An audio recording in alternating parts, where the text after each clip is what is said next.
हर अमल से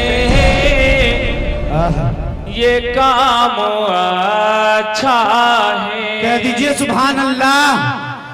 हर अमल से ये काम अच्छा है। हर अमल से इन्नल हम्दुलिल्लाह अल्हम्दुलिल्लाहि नहमदुहु व नस्तईनुहु व नस्तगफिरुहु व नु'मिनु बिही व नतवक्कलु अलैहि व नऊज़ु बिल्लाहि मिन शुरूरि अनफुसिना व मिन सय्यिआति अअमालिना।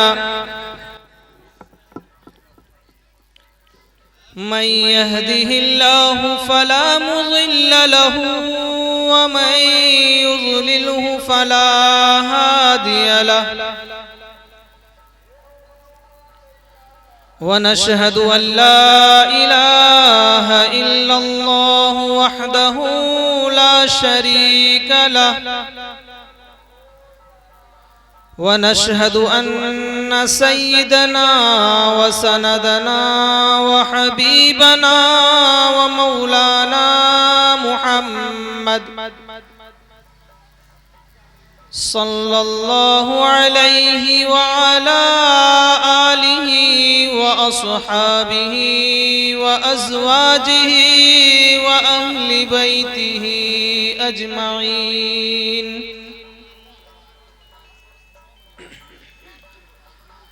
अम्मा बादु फ़अऊज़ु बिल्लाहि मिनश शैतानिर रजीम।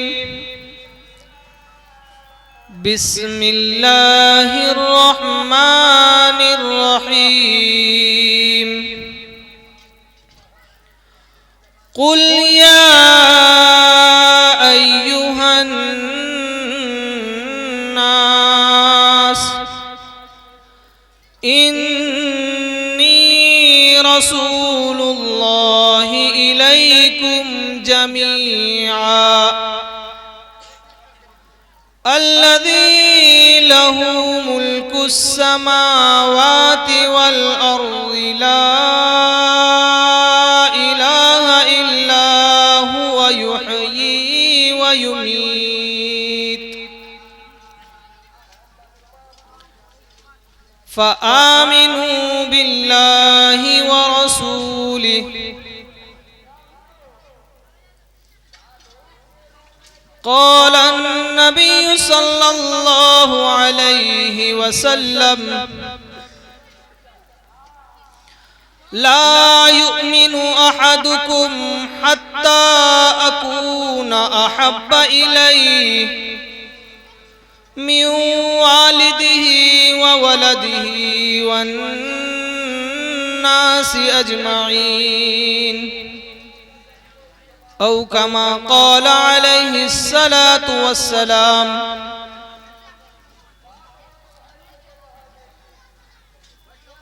कि मुहम्मद से वफा तूने तो हम तेरे हैं। कि मुहम्मद से वफा तूने तो हम तेरे हैं। ये जहां चीज है क्या ये लोहो कलम तेरे हैं। फहम दानिश इल्म अदब मारूफियत तरफियत के सितारों जलवे अफरोज है। आप हजरात के सामने अपने होठों को हरकत देना एक तरफ बेअदबी है तो एक तरफ सादतमंदी है। दरअसल ये रब्बे काबा की मर्जी है। हजरात, न मेरे पास गालिब की गजलें शीरी हैं और न मौलाना अबुल कलाम आजाद के जैसे तर्ज खिताबी है, बल्कि आज के इस मजलिस में मैं सीरतुन नबी के उन्वान से चंद मिनट गुफ्तगू करने की सआदत हासिल करता हूं। मैं अल्लाह ताला का बहुत बड़ा शुक्रगुजार हूं कि अल्लाह ताला ने हमें आज ये मौका मुयस्सर फरमाया है कि आप हजरात के सामने चंद मिनट कुछ गुफ्तगू करूं। हम और आपका यहाँ पर आधी रात में जमा होना ये अल्लाह ताला से मोहब्बत की निशानी है। अल्लाह ताला अगर किसी बंदा से मोहब्बत करता है तो ऐसे बंदे को अपनी ऐसी दीनी मजलिस में हाजिर होने की तौफीक इनायत करते हैं। बेशक ये अल्लाह ताला से मोहब्बत की निशानी है। अल्लाह ने आपसे मोहब्बत फरमाया है, इसलिए अल्लाह ने अपनी मजलिस में एक ऐसी मजलिस जिस मजलिस को फरिश्तों ने ढांप रखी हो उसमें आने की आपको तौफीक दी। और अल्लाह अगर किसी से नाराज होता है तो उन लोगों को ऐसी मजलिसों में आने की तौफीक नहीं देते। बेशक मेरे मुहतरम और पर्दा नशीन खवातीन, हमारी माँ और बहनें, मुझे मालूम है मर्दों की तादाद के मुकाबले में हमारी माँ और बहनें कसीर तादाद में आज के इस प्रोग्राम को और इस जलसा को देख रही हैं और सुन रही हैं। और मुझे उम्मीद है कि आप लोग यहाँ से एक अच्छा मैसेज लेकर के जाएंगे, कुछ सीख करके जाएंगे और यही अमल आपकी दुनियावी जिंदगी में आपको एक बेहतरीन हुस्न सलूक और अच्छे अखलाक के हामिल बना देंगे। इसलिए मैं चाहता हूं कि जो भी अहले मजलिस हैं वो नियत करें, हमारी माएं और बहनें जो हैं वो नियत करें कि अल्लाह ताला इस नाचीज के ज़बानी जो भी बात निकाले वो सही और दुरुस्त निकाले और उस बात पर हमको भी और हमारे तमाम सामाईन को अपनी जिंदगी में उतार करके अमल करने वाला बनाए। करेंगे या नहीं करेंगे भाई? इंशाअल्लाह। ये हमारी बदकिस्मती है कि हमें सुनाने का मौका मिला और सुनने वाला चंद मिले, लेकिन ये हम अपनी खुशकिस्मती भी समझते हैं कि अगर इन लोगों में से अगर एक आदमी अगर उस बात पर अमल कर लेता है तो मैं अपनी कामयाबी समझता हूं दोनों जहां में, और आपकी भी कामयाबी होगी कि आप एक बहुत बड़े जो है अखलाक के मालिक बन जाएंगे। भाई ये दीनी मजलिस है, यहाँ नाच गाना नहीं होने वाला है। अगर यहाँ पर अगर दुनियावी हालात के एतबार से दुनियावी अगयार के रस्म और रिवाज के मुताबिक अगर कोई प्रोग्राम होता तो आज ये पिंडाल खाली नजर नहीं आता। मैं अल्लाह को हाजिर और नाजिर रख करके ये बात कह रहा हूँ कि ये महफिल भरी हुई होती खचाखच। ज़हे किस्मत है, अल्लाह जिसको चाहे उसको ऐसी मजलिसों में बुला ले और जिससे न चाहे उसे यहाँ से कहीं भी पहुंचा दे। लेकिन एक बात है, कहिए क्या? जिस मुसलमान को नसीहत किया जाए और वो उस नसीहत पर न उतरे न पकड़े तो उस मुसलमान को सोच लेना चाहिए कि उसका दिल ईमान से खाली है, उसके दिल में ईमान नहीं है। लिख के ले जाइए, खुद पढ़िएगा, दूसरों को सुनाइएगा कि जिस मुसलमान को नसीहत किया जाए और उस नसीहत को न पकड़े, समझ लेना उसका दिल ईमान की नूर से खाली है, दिल में ईमान नहीं है। बहरहाल मेरे दोस्तों, ये दीनी मजलिस है, अल्लाह और उसके रसूल की बात को हम यहाँ सुना रहे हैं। तो आइए, जब भी किसी दीनी मजलिस में अल्लाह के प्यारे हबीब आकाए मदनी मोहम्मद अरबी सल्लल्लाहु अलैहि वसल्लम का नाम नामी इसमें गिरामी लिया जाए, तो अहले महफिल को, नाम सुनने वाले को एक दरूद का नजराना पेश करना चाहिए। हदीस में आता है कि लानत है उस शख्स पर और कंजूस है सबसे बड़ा वो शख्स कि जिस मजलिस में आकाए मदनी का नाम लिया जाए और उस पर आप दरूद न भेजें। हमारी माँ और बहनें, आप भी ईमान वाली हैं, पर्दा नशीन खवातीन, बाहया, नेक सालेह औरत हैं। आपसे भी हमारी दरख्वास्त है कि आपके पास भी अल्लाह के नबी मोहम्मद अरबी सल्लल्लाहु अलैहि वसल्लम का नाम लिया जाए तो आप भी दरूद पढ़ा करें। और दरूदों में सबसे अफजल दरूद कौन है भाई? दरूदे इब्राहिमी। और सबसे छोटा दरूद सल्लल्लाहु अलैहि वसल्लम। क्या कहेंगे? क्या कहेंगे? सल्लल्लाहु अलैहि वसल्लम। हमारे लिए ये चंद मुट्ठी भर लोग बहुत बड़ी तादाद में हमें दिखाई दे रहा है। हमें बहुत खुशी मिल रही है कि हम अपनी बात आप तक पहुंचा रहे हैं और आप इसको सुन रहे हैं। तो एक मर्तबा आकाए मदनी सल्लल्लाहु अलैहि वसल्लम पर दरूद का नजराना पेश करें। जिसको जो दरूद याद हो पढ़ना शुरू करें। अल्लाहुम्मा सल्ली अला मुहम्मद व अला आलि मुहम्मद कमा सल्लैता अला इब्राहीम व अला आलि इब्राहीम इन्नका हमीदुम मजीद।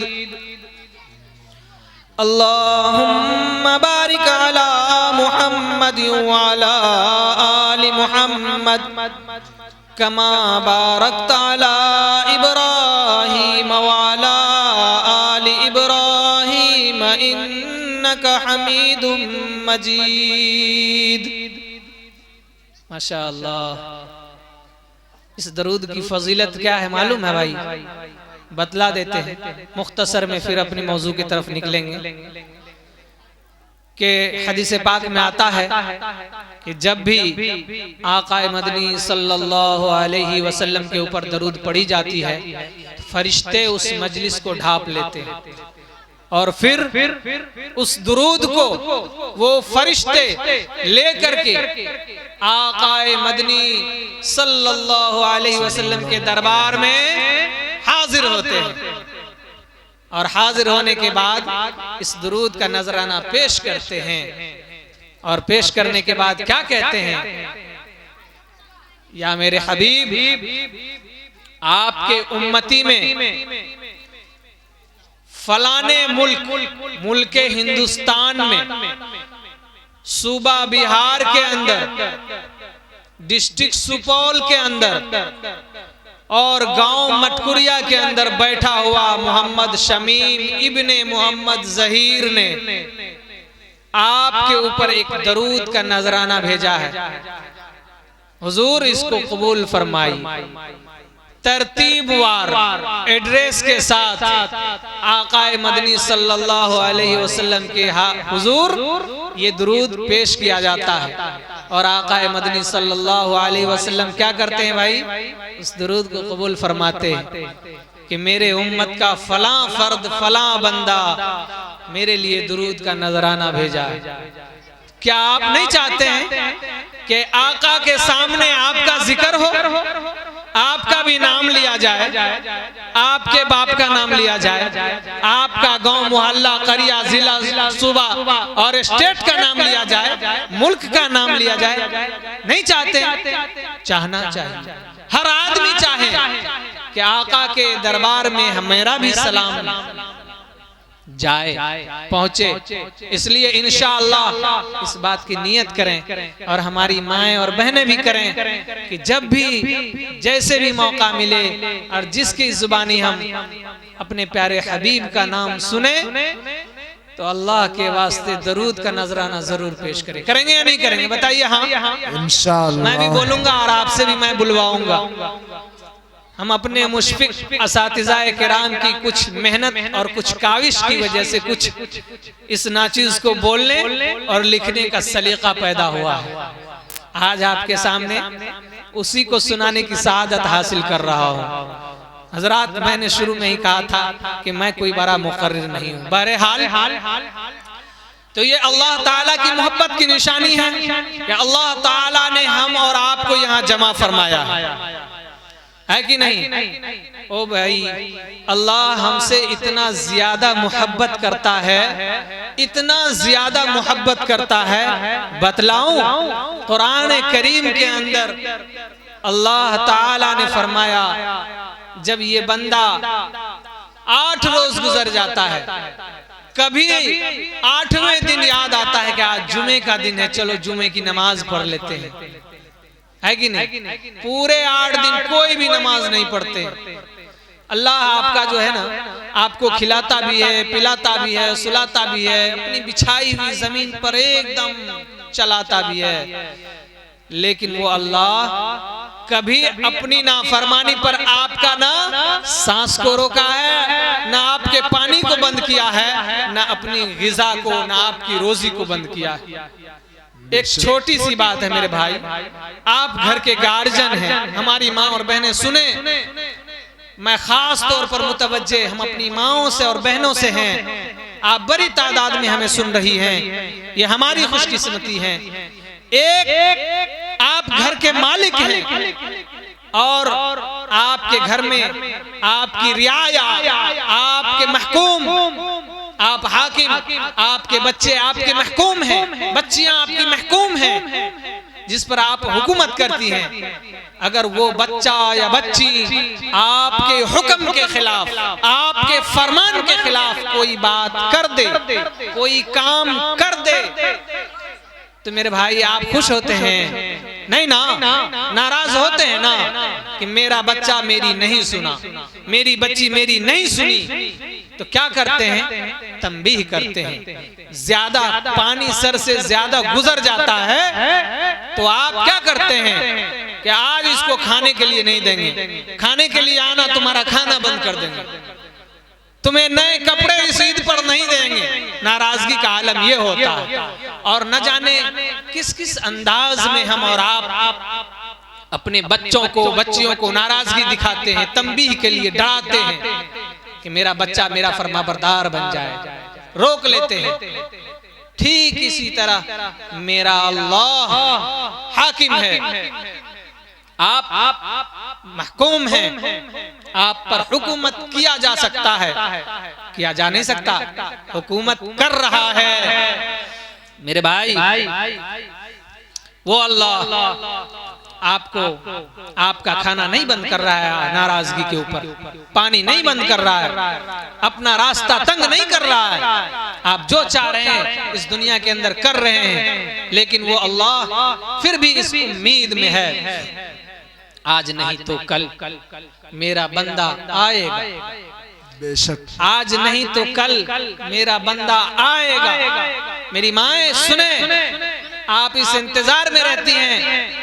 एक तमाचा अपने बेटे को मारा, बेटा घर से भाग गया, बेटियां घर से निकल गई। माएँ इतनी ज्यादा अपनी औलाद से मोहब्बत करती हैं, खुदा की कसम इतनी ज्यादा मोहब्बत करती हैं माँ कि घर से गुस्से में निकाल भी देते हैं अपने बच्चों को, तो जाने के बाद अफसोस में रहती है, कफे अफसोस हाथ मलती रहती हैं, काश कि मैं अपनी गुस्से पर कंट्रोल कर लेता, मेरा बच्चा मेरे सामने से ओझल न होता, मेरे नजरों से दूर न होता। वो इंतजार में रहती हैं आ जाए आ जाए आ जाए। फिर वो बच्चा आता है, ऐसे हाथ फैला करके गले लगा लेती है। मेरे भाई, मेरी बात अगर समझ में नहीं आती हो तो बोल दे, मैं इससे और अच्छे अंदाज में सुनाने की कोशिश करूंगा और समझाने की कोशिश करूंगा। ठीक इसी तरह मेरा अल्लाह अपने बंदे को कहता है कुरान करीम के अंदर, या अय्युहल इंसान मा गर्रक बिरब्बिकल करीम। क्या फरमाता है? ओहो मेरे बंदो, ए मेरे प्यारो, तुझे किस चीज ने तेरे करीम रब से धोखे में डाल रखा है? तुझे किस चीज ने तेरे करीम रब से धोखे में डाल रखा है? क्या हो गया तुझे? अपने उस रब से जियारत के लिए नहीं आते? ओ मेरे बंदो, क्या हो गया तुम्हें? तुम उस रब की जियारत के लिए, मुलाकात के लिए नहीं आते? किस चीज की नाराजगी है? कौन कह रहा है? मेरा और आपका अल्लाह कह रहा है। क्या कह रहा है? ओ मेरे बंदो, कौन सी ऐसी चीज थी जिसने तुझे मेरी मुलाकात से रोक दिया? भाई आप और हम सोचेंगे, माएं बहनें गौर से सुने, आप सोचेंगे कि अल्लाह से कैसे मुलाकात किया जाए, अल्लाह कैसी बातें कर रहे हैं। मेरे भाई, अल्लाह 70 माओं से ज्यादा मेहरबान और रहम करने वाला है, और उसी रहम को, उसी मोहब्बत को अल्लाह यहाँ दर्शा रहे हैं और कह रहे हैं, ओ मेरे बंदो, तुझे किस चीज ने तेरे महबूब रब से मुलाकात से रोक के रखा था?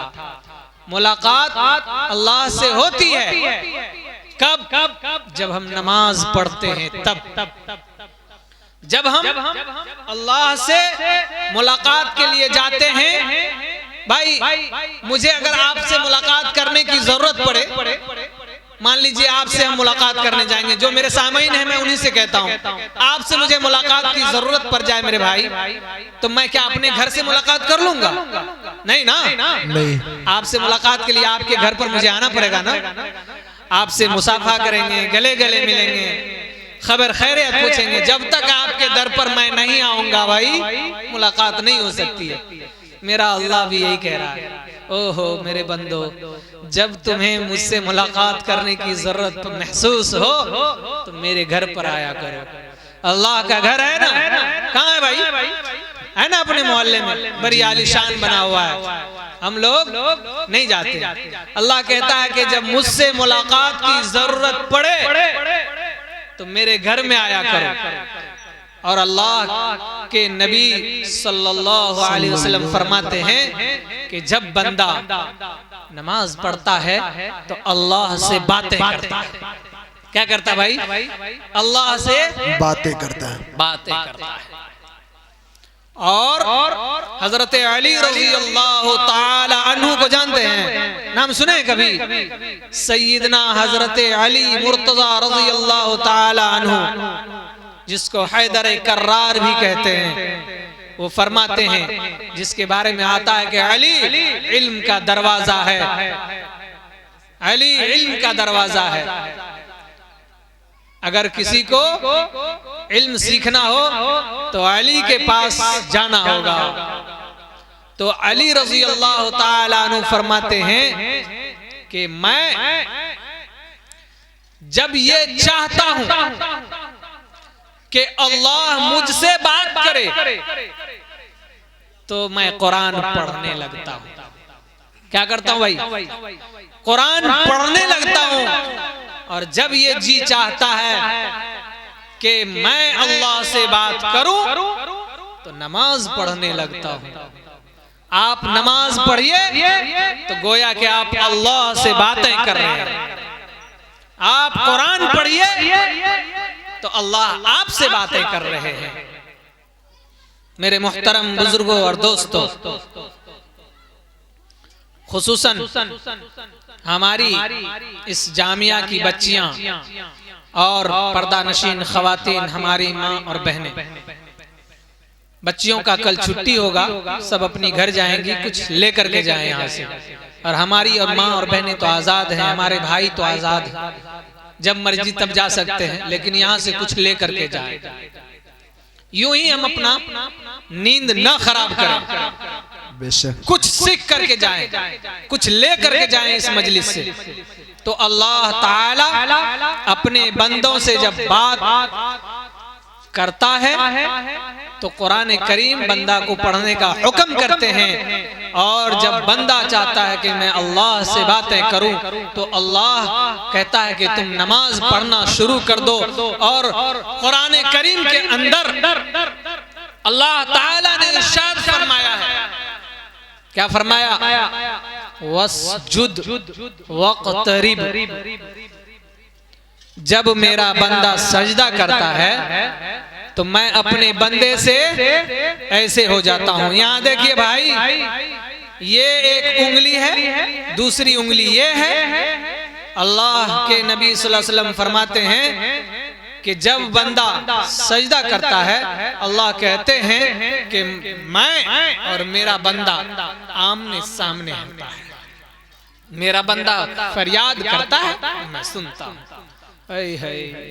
अल्लाह से जब भी मांगना होगा तो क्या करे भाई? सजदे में चले जाए, मस्जिद को दौड़े, मस्जिद को पकड़े।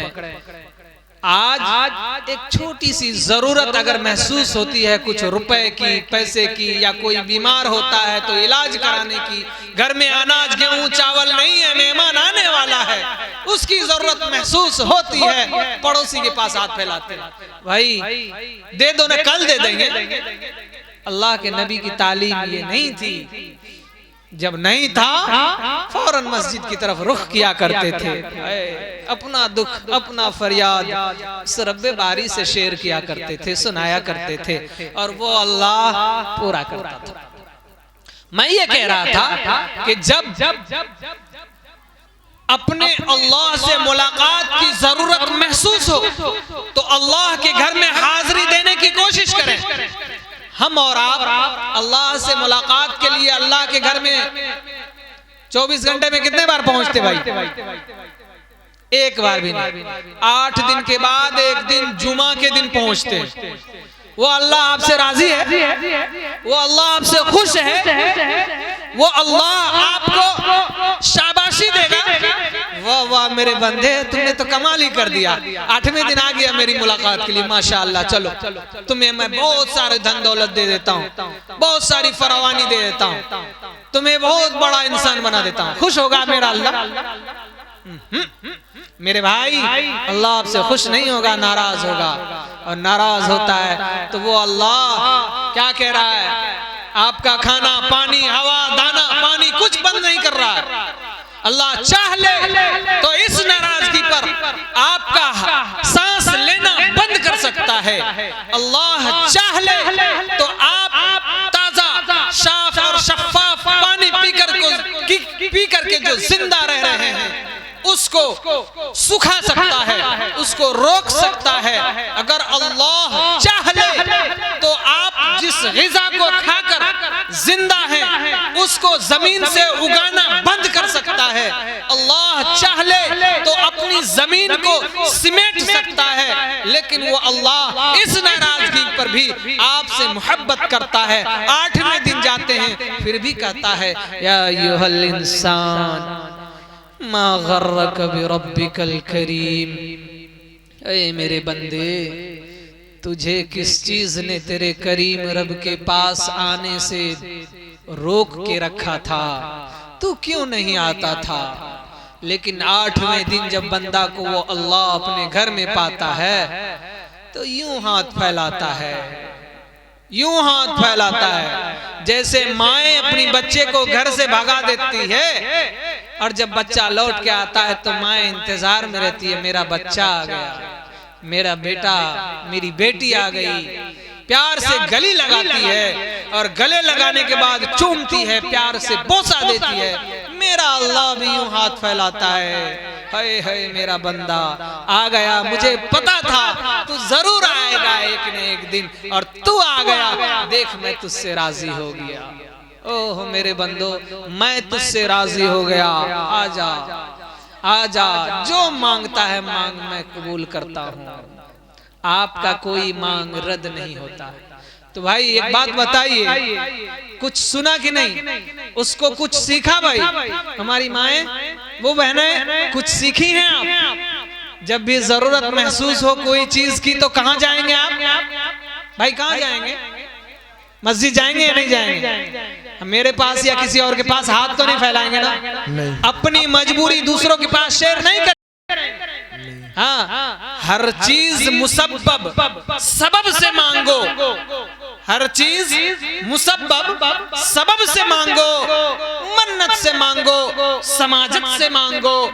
क्यों गरीब के सामने हाथ फैलाए हो ए शमीम?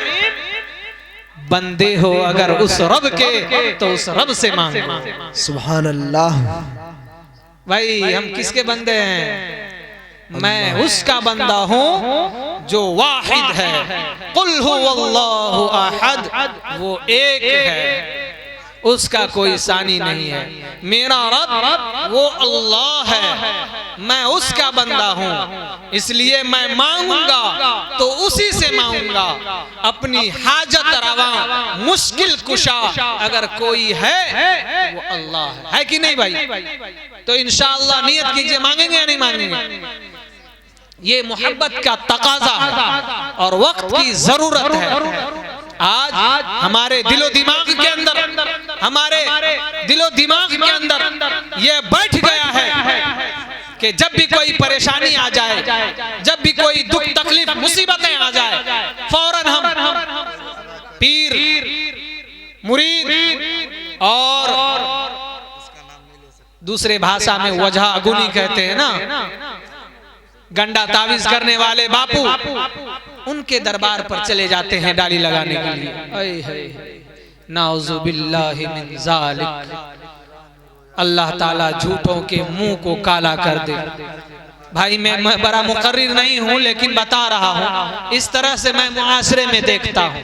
अरे भाई कोई परेशानी है तो अल्लाह से मांगो ना, अल्लाह नहीं देगा, देता है, देर से देता है। आमालुकुम उम्मालुकुम, हदीस नबवी सल्लल्लाहु अलैहि वसल्लम है। याद आ गया कि जैसे आपके अमाल होंगे वैसे आपके हाकिम होंगे। आपके कबूल दुआ जल्दी नहीं होगी, इसका मतलब अल्लाह का कसूर नहीं है, कसूर अपनी है, कमी अपनी है। आपके अमाल वैसे होंगे इसलिए ज्यादा कबूल नहीं होता होगा। अल्लाह से मांगना होगा तो पाक साफ, उसके बाद वुजू करना होगा, 2 रकअत नफल की नियत करना होगा, फिर अल्लाह से मांगना होगा। मेरे भाई देखते हैं कैसे मेरा अल्लाह हमारी दुआ को रद्द कर देता है। कभी नहीं गिड़गिड़ाएंगे, रोएंगे, कभी नहीं मेरा दुआ रद्द हो सकता है। और हदीस पाक के अंदर आता है, इन्न फिल जुमुअती लसाअतन ला युवाफिकुहा मुस्लिमुन यसअलुल्लाह खैरन इल्ला आताहु। अगर आपकी दुआ कबूल ना हो ना, हदीस पाक में आता है, और शेखुल हदीस साहब जो उस्ताजुल असातिज़ा हैं हमारे, मेरे जो उस्ताज हैं वो उनके शागिर्द हैं और हम लोग भी हजरत के शागिर्द ही हैं। आए थे चंद मिनट के लिए अपनी सूरत और बरकतन थोड़ी देर बैठ करके आप लोगों के बीच में यहाँ से तशरीफ ले गए। हजरत मौलाना मुफ्ती शेख रिजवान साहब मारूफी सुबह आएंगे, हजरत से दुआ लिया कीजिए, हजरत की दुआओं के अंदर शामिल हुआ कीजिए। बहुत बड़े अल्लाह वाले हैं, अगर कबूल हो गई उसकी दुआ और उसकी मजलिस में आप बैठ गए, खुदा की कसम हर एक का बेड़ा पार हो जाएगा इंशाअल्लाह। नियत कीजिए कि जरूर हाजिर होंगे दुआ के अंदर, और हजरत का बयान जरूर सुनेंगे। मेरे भाई मैं ये कह रहा था कि हजरत चाहे दारुल कुरान में हो या जामिया के अंदर हो, असर के बाद जुमे के दिन इस हदीस के तहत ये मामूल था कि असर के बाद से लेकर और मगरिब की अजान से पहले पहले इस हदीस पर ज्यादातर अमल कराया करते थे। इस हदीस का मफहूम और मतलब ये है, क्या है कि जुमे के दिन अगर आपका दुआ कबूल ना हो मैं बता देता हूँ, एक नुस्खा बता रहा हूँ, आपका बेड़ा और रास्ता आसान हो जाए। माएँ और बहनें, आप भी गौर से सुने, आप भी ज्यादा इस पर अमल करें। क्यों कि आप हमारे इस्लाम की दो शेजा हैं, नामूस हैं। आपके ही दम से इस जहां के अंदर रोशनी फैली हुई है।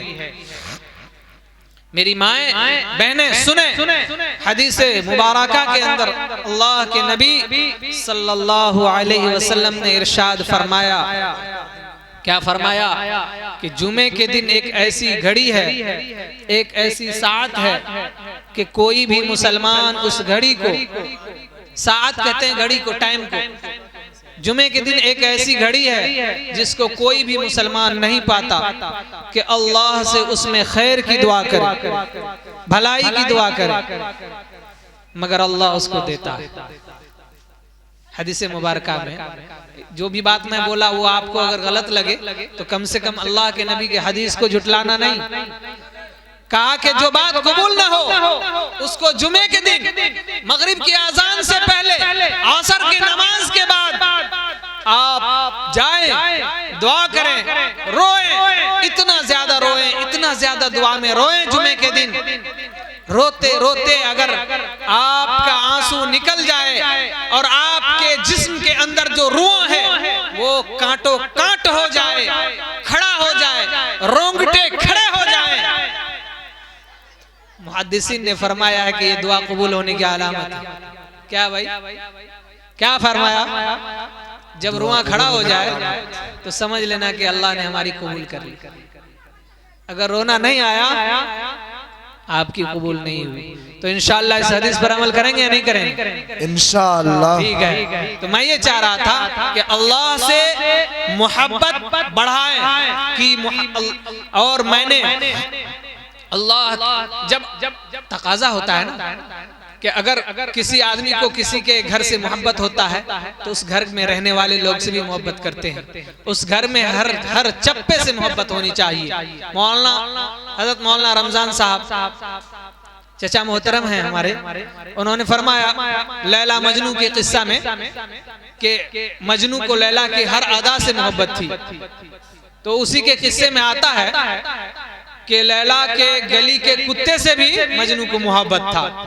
अगर अल्लाह से आपको मोहब्बत होगी तो अल्लाह के घर के हर खंबे से, हर गली, हर कूचे, हर गोशा से मोहब्बत होगी। और फिर अल्लाह ने इस दीन को लेकर के जिस पैगंबर आजम को भेजा वो नबी आखिरुज़्ज़मा मोहम्मद अरबी सल्लल्लाहु अलैहि वसल्लम हैं। तो मोहब्बत का तकाजा ये होगा कि उससे भी मोहब्बत करें, अल्लाह से भी मोहब्बत करें और उसके नबी मोहम्मद अरबी सल्लल्लाहु अलैहि वसल्लम से भी मोहब्बत करें। आज जब अल्लाह और उसके रसूल से मोहब्बत होगी तो मैंने कुरान करीम की एक आयत पढ़ी है कि जब किसी को किसी से मोहब्बत होता है तो उसके हर अदा से मोहब्बत, उसके हर फन को, हर हरकत को, हर लफ्ज को वो अपने अंदर उतारने की कोशिश करता है। अल्लामा मंसूर का नाम आप लोगों ने सुना होगा। अल्लामा मंसूर बड़े अल्लाह वाले और सूफिया में से गुजरे हैं, बड़े बुजुर्ग गुजरे हैं। लिखा है अल्लाह के आशिकों के आशिकी का मंजर, एक किताब है उसके अंदर उनका वाकया लिखा है अल्लामा मंसूर का कि जब उनको अल्लाह से और उसके नबी से हद दर्जा मोहब्बत हो गई। मेरी माएँ और बहनें सुने, मुख्तसर में इस बात को खत्म करूंगा और इधर उधर ना देखें। अल्लाह और उसके रसूल से जब मोहब्बत हो गई अल्लामा मंसूर को तो उन्होंने अपना नाम फरामोश कर बैठा, भूला बैठा। अल्लामा मंसूर को खुद का नाम पता नहीं। आदमी आया करते थे, पूछते थे हजरत आपका नाम क्या है, तो कहते थे अनल हक, मैं अल्लाह हूँ। क्या कहते थे? अल्लाह से इतनी ज्यादा मोहब्बत हो गया था कि खुद को अनल हक कहने लगे। अब जाहिर सी बात है इतने बड़े बुजुर्ग अगर ऐसी बात करें तो हमारे जैसे मौलाना लोग होंगे तो सीधे कुफ्र का फतवा लगा दे।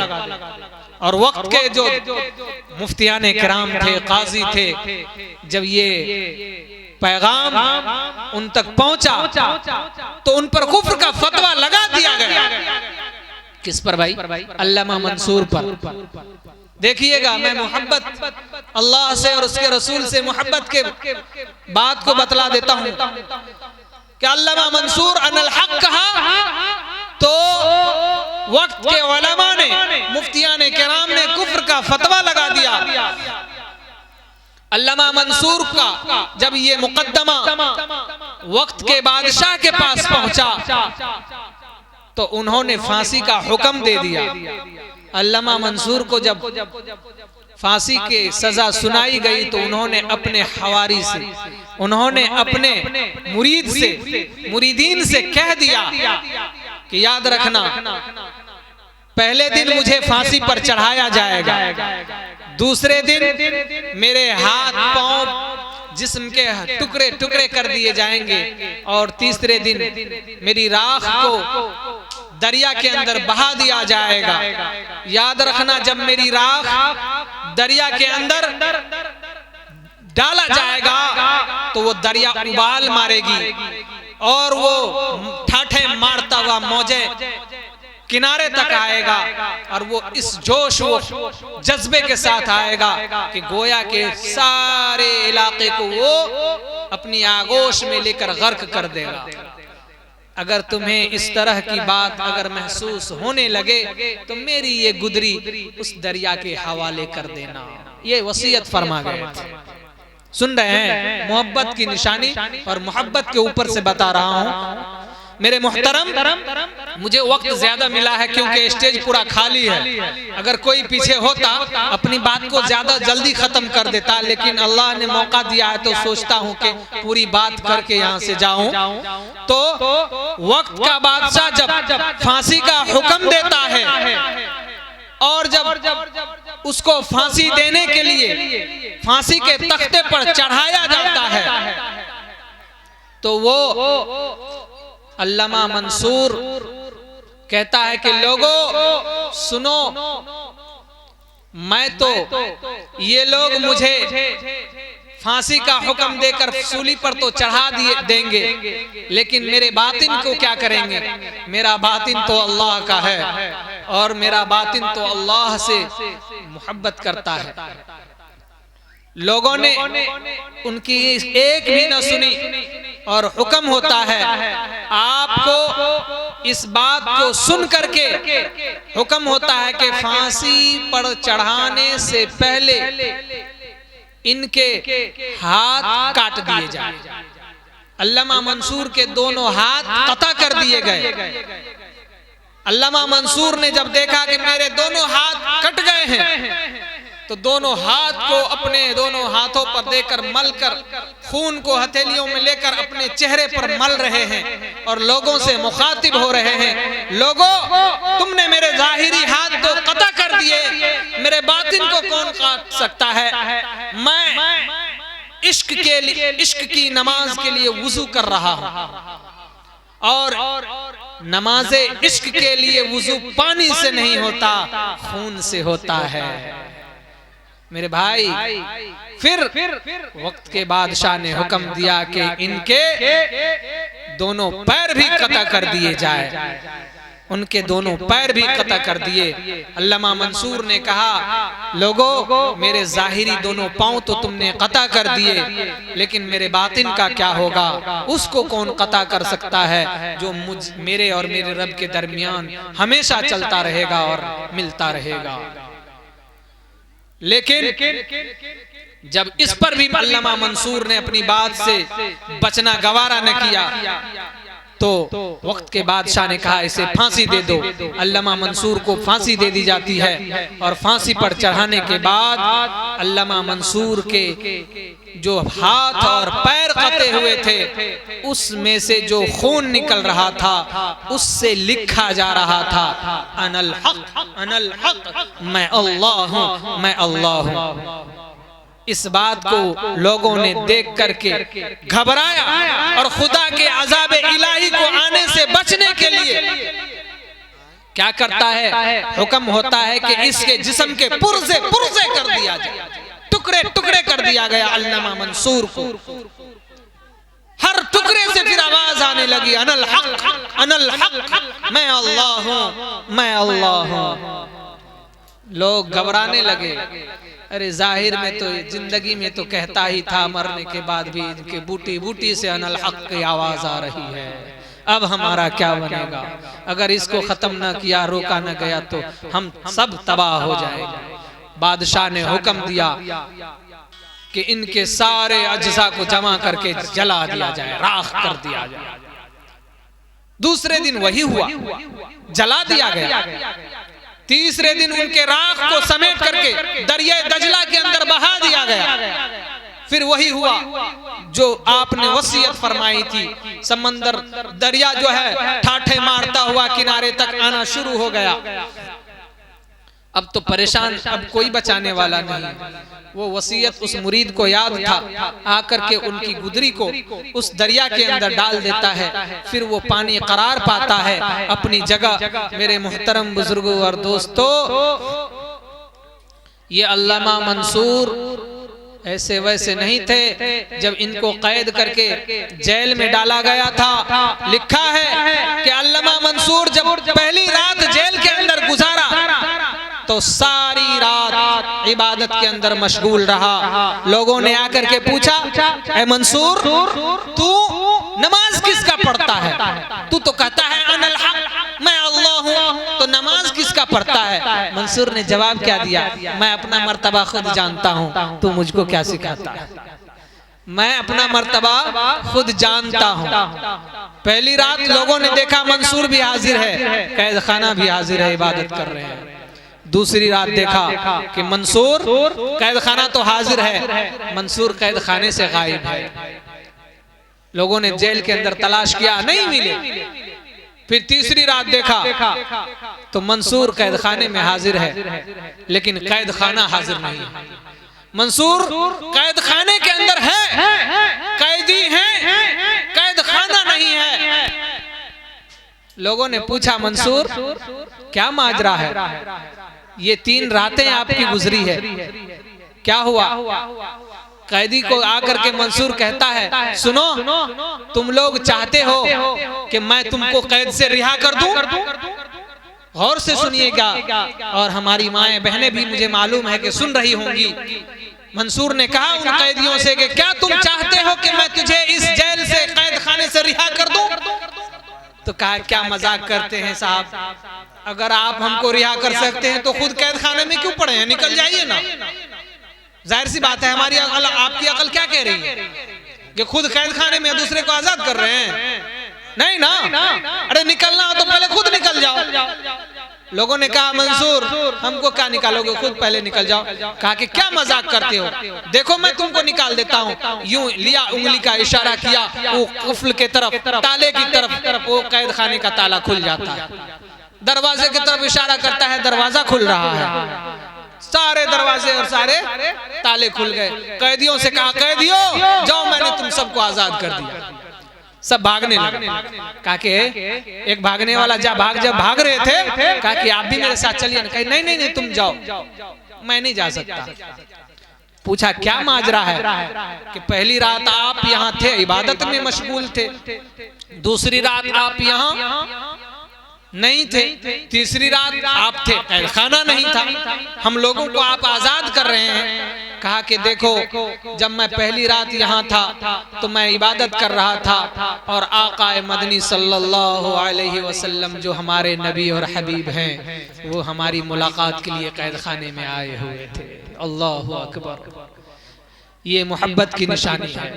और कहा कि जब दूसरी रात था तो देखा कि मैं कैद खाने से गायब था और कैद खाना यहाँ था। उसका मतलब है कि मैं आकाए मदनी सल्लल्लाहु अलैहि वसल्लम की जियारत के लिए आपके पास पहुंचा हुआ था, इसलिए मैं कैद खाने से गायब था।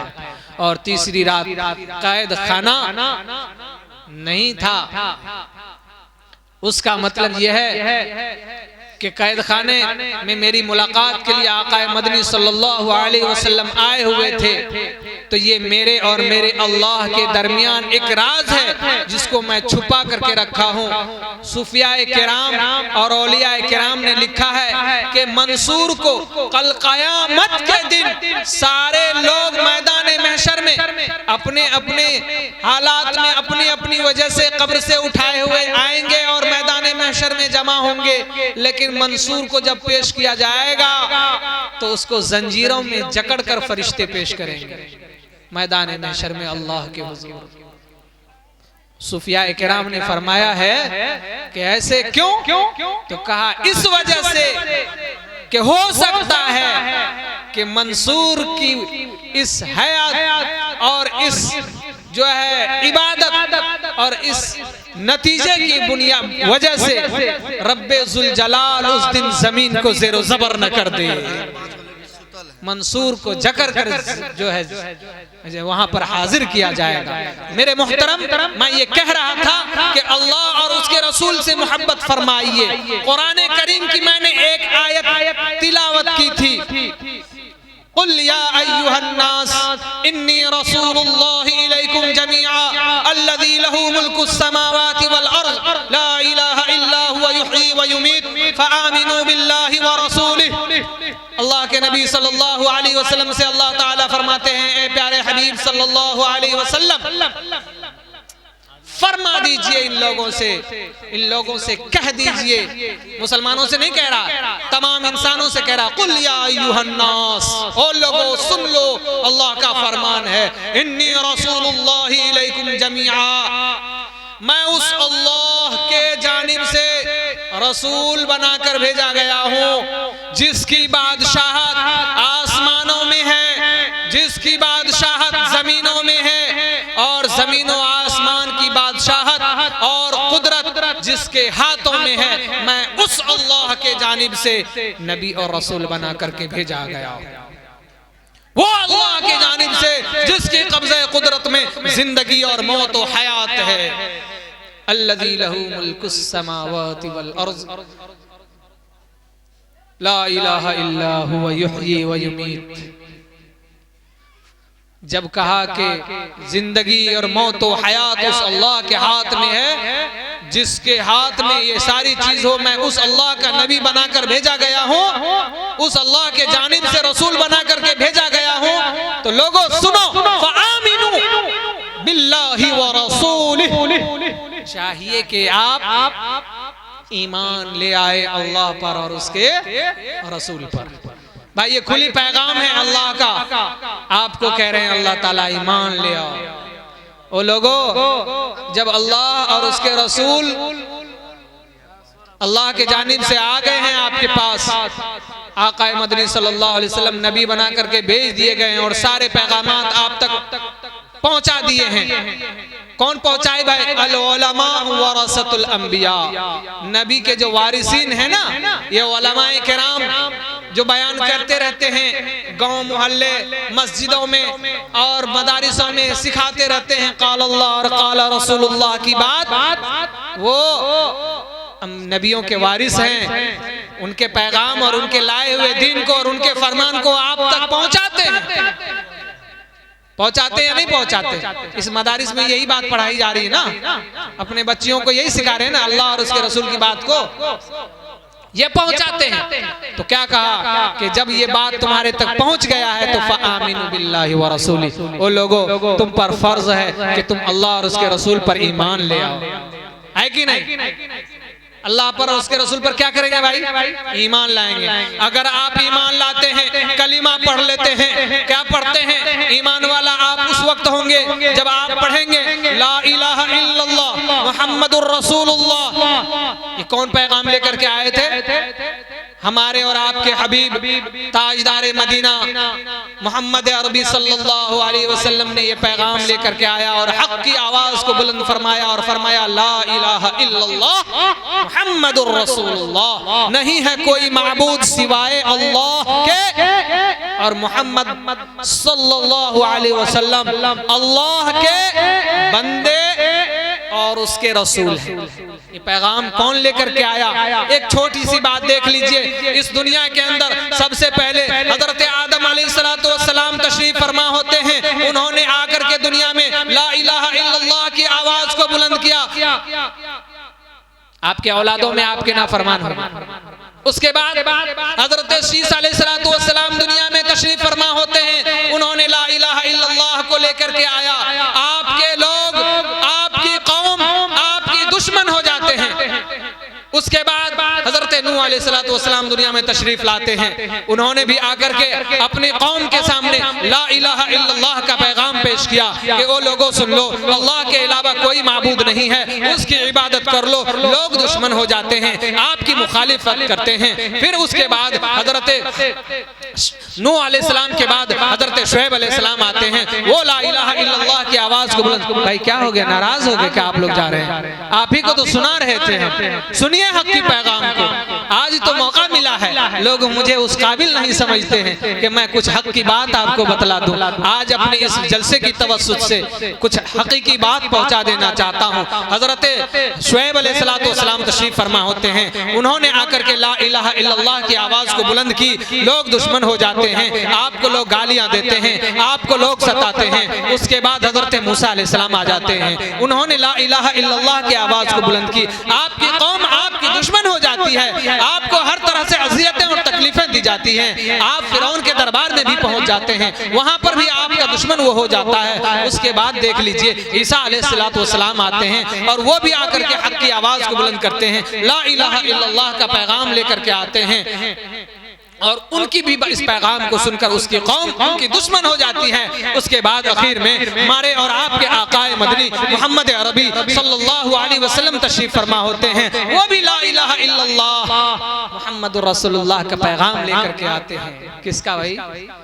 लेकिन आपका भी कबीला और मोहल्ला, गांव, मुल्क, सूबा वाले आपका दुश्मन हो जाते हैं, आपका दुश्मन हो जाते हैं, आपके कत्ल के ऊपर पेदर पे हो जाते हैं। आपके इस दारे फानी से कत्ल करने के लिए, आपको इस दुनिया से रुपोश करने के लिए हर तरह की हथकंडे अपनाते हैं कि किसी तरह से मोहम्मद का सर कलम कर दिया जाए, मोहम्मद को खत्म कर दिया जाए, मोहम्मद को तहतेक कर दिया जाए, नेस्तो नाबूद कर दिया जाए। मेरे मुहतरम बुजुर्गों और दोस्तों, आकाए मदनी सल्लल्लाहु अलैहि वसल्लम हक का पैगाम लेकर के आए थे, एक कदम पीछे न हटे। हमेशा आपने ला इलाहा इल्लल्लाह की जो हक की आवाज थी उसको बुलंद रखा। तो फिर क्या होता है, कुफ्फारे मक्का आपका भी दुश्मन हो जाता है। आप उस अल्लाह से लौ लगाते हैं और उस अल्लाह को अपना अल्लाह मानते हैं, अपनी फरियादें सुनाते हैं। अल्लाह ने आपको हुक्म फरमाया, ए प्यारे हबीब सल्लल्लाहु अलैहि वसल्लम, आप हिजरत फरमाइए। अल्लाह के नबी सल्लल्लाहु अलैहि वसल्लम हिजरत करते हैं मक्का से मदीनतुल मुनव्वरा की तरफ। अपने साथी, अपने रफीक सफर सैयदना हजरत अबू बकर रज़ियल्लाहु ताला अन्हु को साथ लेकर के जाते हैं। तो मैं ये कह रहा था कि अगर हमने ला इलाहा इल्लल्लाह पढ़ा तो मेरे ऊपर फिर कुछ चंद जिम्मेदारियां आयद होती हैं, फराइज हमारे सर के ऊपर हाइल होता है, फिर हमें उसको अदा करना होगा, है कि नहीं भाई? वो फराइज क्या है कि कलमा अगर हमने पढ़ लिया तो मुसलमान हो गए, ईमान वाला हुए ना। और ईमान वाला अगर हम हो गए तो ईमान वाले के ऊपर कुछ जिम्मेदारियां आती हैं। क्या? सबसे पहले नमाज। ईमान तो हो गया और इस्लाम की बुनियाद 5 चीजों पर है।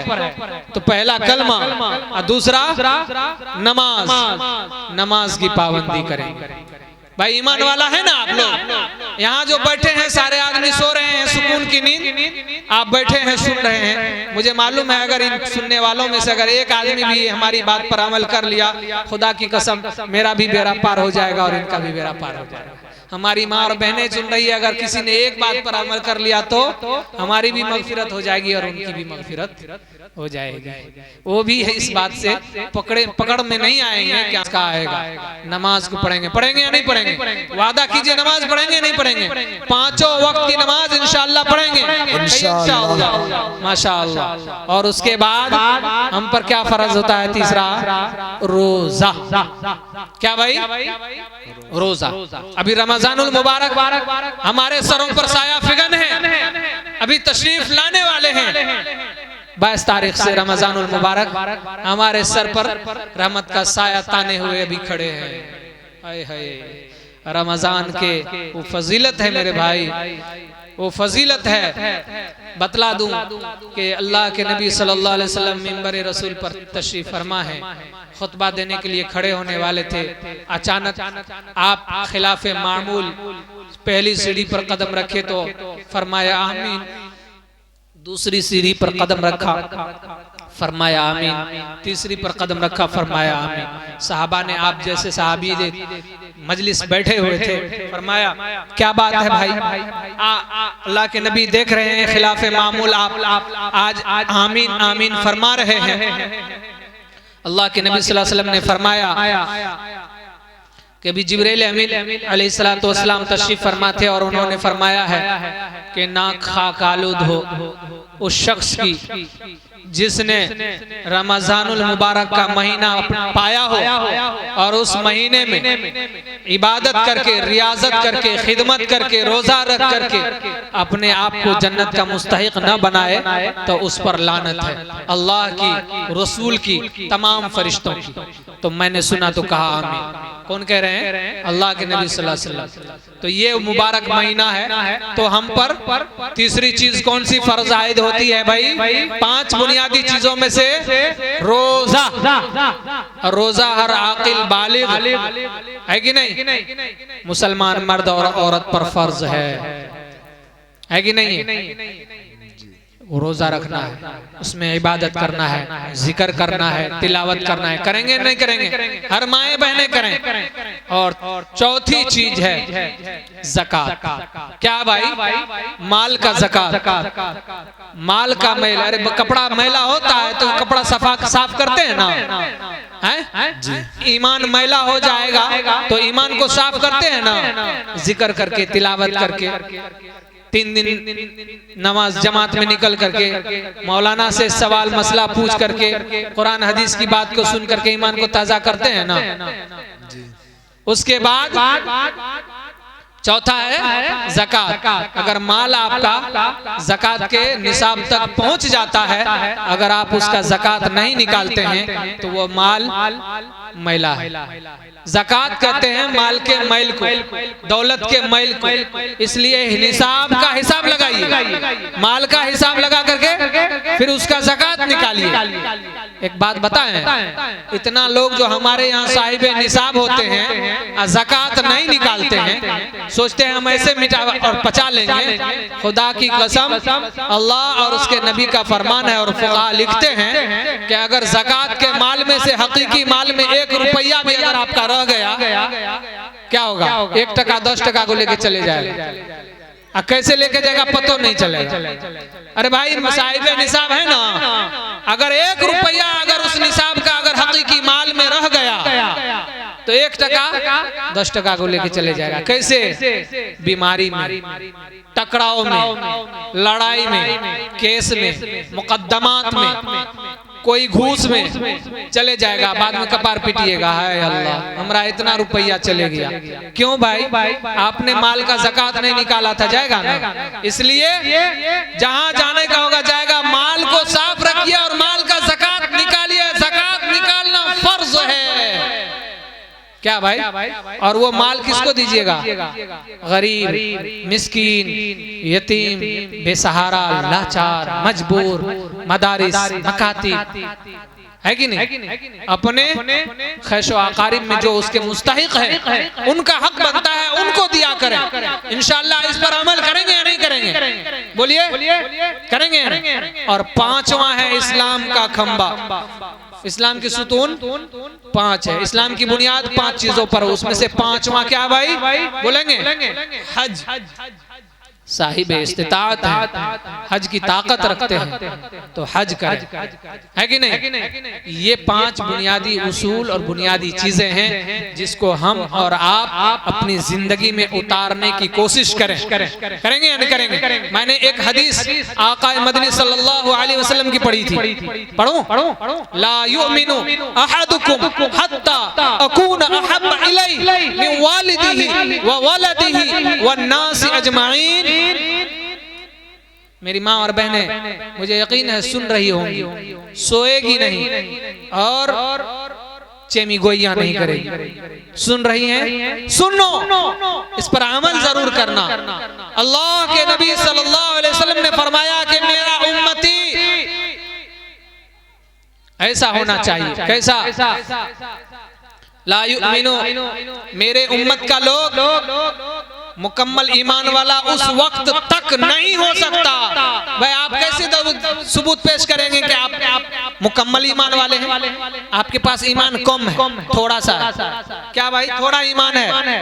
अब पूरा ईमान कैसे आएगा? मुकम्मल ईमान कैसे होगा? अल्लाह के नबी सल्लल्लाहु अलैहि वसल्लम ने फरमाया है, सिखलाया है, बतलाया है। हमारी माएँ आप भी सुने, ये आप पर भी है। क्या फरमाया कि हमारे उम्मत के लोग मुकम्मल ईमान वाले उस वक्त तक नहीं हो सकते जब तक उसके नजदीक मैं उसके जान से ज्यादा। सबसे पहले जान आया। जान ये अपने आप की, मेरी जो मुझे बोलने की ताकत है ना, चलने फिरने हाथ हिलाने की जो ताकत है, अल्लाह के नबी सल्लल्लाहु अलैहि वसल्लम ने फरमाया उसके जान से ज्यादा, उसके माल से ज्यादा, उसके औलाद से ज्यादा, यहाँ तक के वन्नास अजमाइन, यहाँ तक के दुनिया के तमाम इंसानों से ज्यादा महबूब उसके नजदीक मैं न हो जाऊं। भाई अगर आपको जरूरत पड़ जाए, अगर आपको अल्लाह के नबी के दीन के खातिर हुक्म कर दिया जाए कि अपनी गर्दनों को कटवा लो, खुदा की कसम अगर आप पीछे हट गए, मुकर गए, भाग गए, मुकम्मल ईमान वाले नहीं रहे। इसलिए तो सहाबी रसूल हमेशा, अरे हुस्न यूसुफ को देखकर मिस्र की औरतों ने उंगली कटा ली, मेरे हबीब का वो हुस्न था, वो सीरत था जिसको देखकर उनके साथी सहाबा ने अपनी गर्दनें कटा ली। लाखों सहाबा शहीद हो गए आपके एक फरमान पर। या रसूल अल्लाह मैं हाजिर हूँ, जो हुक्म होगा हम तैयार हैं। तो अल्लाह के नबी ने कहा कि अगर मैं उसके नजदीक उसके जान से ज्यादा महबूब हो जाऊं, समझ लेना मुकम्मल ईमान वाला है। अगर आप लोगों में से, इन मुसलमानों में से कहते कि अल्लाह और उसके रसूल की दीन की हिफाजत के खातिर आपको गर्दन कटाना पड़ेगा, उल्टे पांव भागेंगे। ना बाबा ना, हमारे पीछे हमारे बच्चे हैं रोने वाले, हमारी बीवी हैं, हमारी औलाद हैं, खानदान है, हमारी मालो दौलत है, चलो ना, अरे छोड़ो ना, ये सब बात होते रहता है। नहीं, आप मुकम्मल ईमान वाले नहीं हैं इस हदीस के मिस्दाक के मुताबिक। इसलिए सबसे पहले जान को मांगा है, और उसके बाद कहा उसके जान से ज्यादा, और फिर कहा माल। अगर इस उम्मत को बचाने के खातिर, इस दीन को बचाने के खातिर माल की जरूरत पड़ जाए तो माल को खर्च करो। कोई ऐसा छोटा बस्ती या गांव मोहल्ला हो जाए और वहाँ के गरीब लोग ईमान वाले हों, लेकिन माल अगर कोई आकर के बांटना शुरू कर दे कि भाई माल लेते जाओ, लाखों लाख, हजारों हजार, और ईमान से फिरते जाओ, और आप मुसलमान वाले दौलत को पकड़ कर बैठे हैं, खुदा की कसम आपका माल और आपका ईमान काबिल कबूल नहीं होगा, क्योंकि आप उसके माल को रोक कर अपनी माल वहाँ खर्च करें। आप अपनी माल लगा दें, कह उनका माल कहाँ लेता है, लो ना माल मैं दे रहा हूँ, लेकिन ईमान को बचा के रखो, तब आप मुकम्मल ईमान वाले हो गए। आज ऐसे ऐसे गरीब हैं हमारे बस्ती में, मोहल्ले में, खुदा की कसम एक टाइम खाता है, दूसरी टाइम चूल्हा नहीं जलता है, पड़ोसी गोश्त बना के खाते हैं, उसकी खुशबू सारे मोहल्ले में फैलता है, पड़ोसी को एक बूटी एक शुरुआत तक नहीं पहुंचाता है। ओ लोगों, उस नबी के तुम उम्मती हो जिन्होंने फरमाया कि अगर कभी गोश्त पकाया करो तो उसका कम से कम गोश्त ना हो तो शोरबा भी पड़ोसी को पहुंचा दिया करो। मेरी माँ है, बहनें, आप तो उस घर की गार्जियन हैं, आप तो खाने और मतबख के मालिक होती हैं, आपको कम से कम इसका गौर खौज और फिक्र करना होगा कि आप कभी अच्छे खाना बनाए तो अपने पड़ोसी का हक बनता है उसको पहुंचा दिया करें। पहुंचाएंगे नहीं पहुंचाएंगे? बोलिए इंशाअल्लाह, है ना? इसलिए तो कहा अपने माल से ज्यादा, फिर कहा अपनी औलाद से ज्यादा। अगर हम जाने की ताकत और बचाने की ताकत खुद नहीं रखते हैं, औलाद है ना मेरे पास, भेज दो, अरे जाओ दीन को बचाओ, दीन को खातिर दीन पर हमला हो रहा है। अपने औलाद से ज्यादा अल्लाह के नबी से मोहब्बत करो, उसके दीन से मोहब्बत करो। और जान भी दिए, माल भी दिए, औलाद भी दिए, फिर भी नहीं फतह हो रहा है। तो एक आदमी से नहीं हो रहा तो पूरा खानदान चले जाओ, वन्नासी अजमईन, पूरे मोहल्ला वाले कट जाओ, मर जाओ, बर्बाद हो जाओ, तबाह हो जाओ, लेकिन दीन मुहम्मदी को बचाओ, तब मुकम्मल ईमान वाले हुए। है कि नहीं मेरे भाई? तो दीन इस्लाम को बचाने के खातिर आप इंशाअल्लाह अपनी जान, माल, औलाद और अपनी सारी खानदान को कुर्बान करने के लिए तैयार हैं या नहीं हैं? कहिए इंशाअल्लाह, कहिए इंशाअल्लाह। अल्लाह